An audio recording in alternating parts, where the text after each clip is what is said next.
Un secret honteux, des couches, une moto, des cris et des castors. Je boude. Assise sous mon arbre préféré, en haut de mon champ préféré, sur mon rocher préféré, le regard perdu dans la chaîne des puits, petite guirlande qui découpe le ciel à quelques 100 kilomètres de moi, je boude. C'est l'été. Il fait beau, la famille Dubois va bientôt arriver dans le village voisin avec ses enfants Caroline et Lionel qui joueront avec moi. Mon frère vient de m'offrir une peluche 1000 pattes avec une lettre d'alphabet sur chaque patte. Mais je boude. Je boude parce que ma mère est égoïste.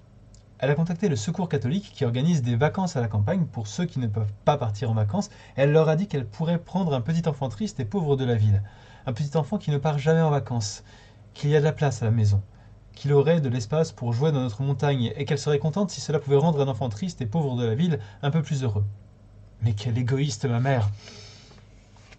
Non, il n'y a pas d'espace pour jouer dans la montagne. C'est ma montagne. Non, il n'y a pas de place à la maison, j'y suis moi. Vraiment, je me demande si ma mère a un cœur. Me faire ça pendant le mois de juillet? Mais c'est mon anniversaire! Et puis, qui est cet enfant? Qu'est-ce qu'il veut? J'y suis pour rien, moi, s'il part pas en vacances.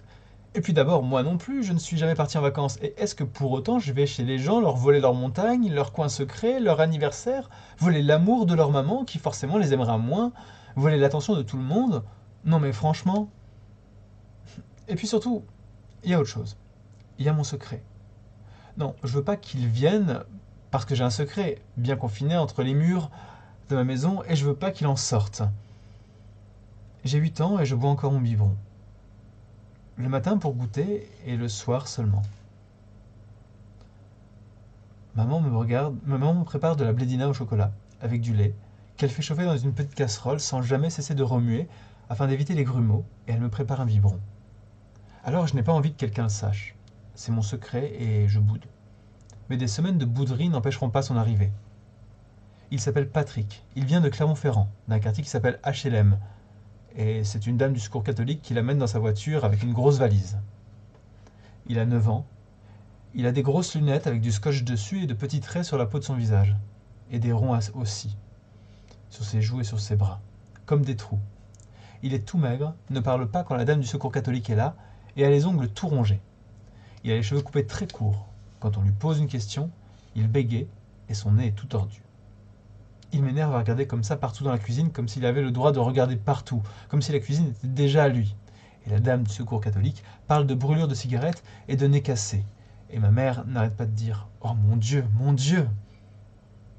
Il a un t-shirt troué sur la manche, et je le regarde méchamment, en espérant qu'il voit combien je le déteste déjà. Et la dame du secours catholique parle de cave et de pneumonie, et d'un objet qui doit être dans la grosse valise, parce que je le vois nulle part sur la table, et qui s'appelle un ceste. Et ma mère se lève, traverse sans encombre le champ électromagnétique de mon regard haineux, s'approche de Patrick, le prend dans ses bras, et lui fait le plus gigantesque câlin de l'histoire des câlins de maman. C'en est trop. J'attrape un paquet de petits brins et je décide de fuguer pendant au moins 2 heures. Et suis extrêmement vexé à mon retour de voir que personne ne s'en est aperçu et que ma mère est en train de jouer au petit chou avec Patrick. 3 semaines plus tard. C'est le pire été de ma vie. Et pourtant j'en ai déjà vécu 7. Patrick est un monstre. Il est adorable devant ma mère, mais quand il est seul avec moi, il me dit des gros mots, me tire les cheveux et casse les cabanes. Un jour, il m'a mis un coup de pied dans le ventre et n'a pas été puni. Le jour de mon anniversaire, ma mère lui a acheté un cadeau à lui aussi pour ne pas qu'il se sente triste, le pauvre. Mais c'est mon anniversaire. Aujourd'hui, monsieur et madame Dubois sont à la maison pour l'après-midi et discutent avec ma mère. Caroline, Lionel et moi. Nous jouons dehors et nous évitons consciencieusement Patrick, qui n'arrête pas de nous tourner autour pour s'incruster de force dans notre amitié. Mais on le repousse. On lui dit qu'il est moche et qu'il sent le pipi. Ce qui n'est pas vrai, mais comme il porte des couches la nuit parce qu'il fait pipi au lit, information que j'ai bien sûr partagée avec mes 2 acolytes, il se sent blessé et nous insulte avant de partir en boudant. Quand il revient, 1 heure plus tard, nous dire qu'il a trouvé un trésor extraordinaire et qu'il veut nous le montrer, nous ne nous méfions pas. Nous le suivons, curieux. Il nous montre une porte. C'est là-dedans. Je suis dubitative. Nous sommes devant ce que mes parents appellent la porcherie. Une petite cabane ronde en pierre, sur le côté de la maison, composée d'une porte et d'une minuscule fenêtre qui ferment toutes les deux de l'extérieur. C'était là qu'on isolait les cochons qu'on allait tuer lorsqu'il y avait encore des porcs à la ferme.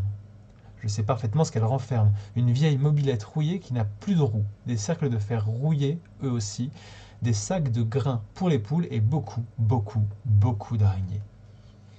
Mais je n'y ai jamais vu de trésor. Patrick insiste. Il y a un trésor, il l'a vu, bien caché derrière la mobilette. D'ailleurs, il ouvre la porte, entre et commence à soulever des cercles de fer pour dégager sa trouvaille. Caroline, Lionel et moi nous regardons. Puis le tsunami de la curiosité emporte tout. On entre nous aussi, et ce sont bientôt 8 petites mains qui s'activent à tourner l'obscurité de la cabane sans dessus-dessous. Lionel pense avoir trouvé quelque chose. C'est brillant. Nous nous bousculons tous pour tirer dessus et l'extraire du fratras. Quand un bruit grinçant nous fait sursauter, et nous retourner juste à temps pour voir Patrick, à l'extérieur, qui referme la porte sur nous et nous fait prisonnier la cabane, du noir et de beaucoup, beaucoup, beaucoup d'araignées. On se jette sur la porte, on tape, on crie, on essaie de l'enfoncer avec nos épaules comme dans les films. En vain. Je sais que la porte de la cuisine est ouverte, que nos parents ne sont pas loin. Ils sont en train de discuter. Si on fait suffisamment de bruit, ils vont nous entendre. On s'époumonne, on tape les cercles de fer les uns contre les autres. Lionel met une gifle à sa sœur pour qu'elle n'arrête pas de sauter sur nos pieds, parce qu'elle n'arrête pas de sauter sur nos pieds en criant « Ah, une bête me grimpe dessus !» Mais personne ne vient.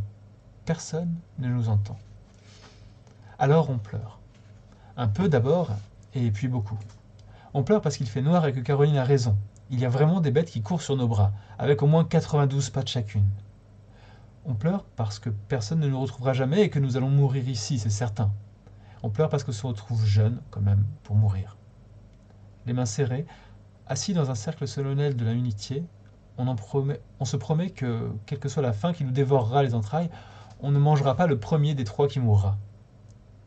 Puis vient l'attente interminable.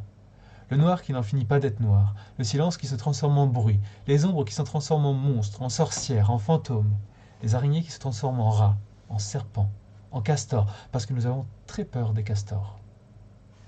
Soudain un bruit, que je suis la seule à reconnaître. C'est le moteur du tracteur de mon père.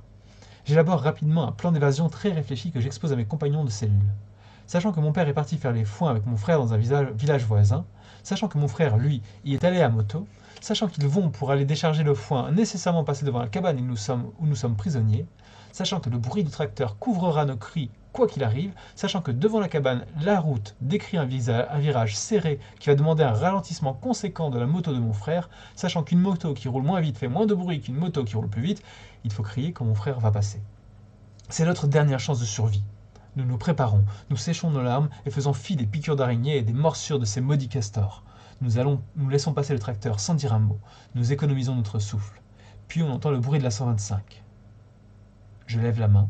Quand je l'abaisserai, ce sera le signal pour tout donner. La moto approche. Il tombe une vitesse. Encore un peu. Encore un peu. Encore. Je baisse le bras maintenant. Elvis! Mais la moto continue et on l'entend qui va rejoindre le tracteur. Le foin et tous nos espoirs morts. On se serre les uns contre les autres. Caroline n'arrête plus de pleurer. Quand soudain la porte s'ouvre, le soleil nous aveugle, on met quelques secondes à ajuster nos pupilles, mais on le voit, c'est lui. Notre héros est là. Elvis, du foin dans les cheveux, une clope au bec, son bandana rouge de Renault autour du cou, qui nous dit « Mais qu'est-ce que vous foutez là ?» On se jette sur lui, on le vénère, on le serre très fort. On parle tous en même temps de trésors, d'araignées, de Patrick, de pipioli, de pacte pour ne pas manger les morts et de castors. Mon frère nous arrache à lui et nous conduit à la maison, où Patrick était confortablement installé en train de manger des biscuits. S'ensuit une discussion sans fin entre mon frère, monsieur et madame Dubois et ma mère. S'ensuit le départ de Patrick le lendemain, une semaine plus tôt que prévu. Et lorsqu'il monte dans la voiture de la dame du secours catholique, lorsqu'elle lui dit « Je vais te ramener chez tes parents », lorsque Patrick pleure en silence derrière ses grosses lunettes scotchées, lorsqu'il recommence à se ronger les ongles dès que sa portière se referme alors qu'il ne l'avait pas fait à la maison, lorsque la voiture est enfin partie et que je demande à maman si je peux avoir un biberon, elle me dit non. Et il me semble bien qu'elle pleure aussi. À Patrick, j'espère que tes ongles ont repoussé.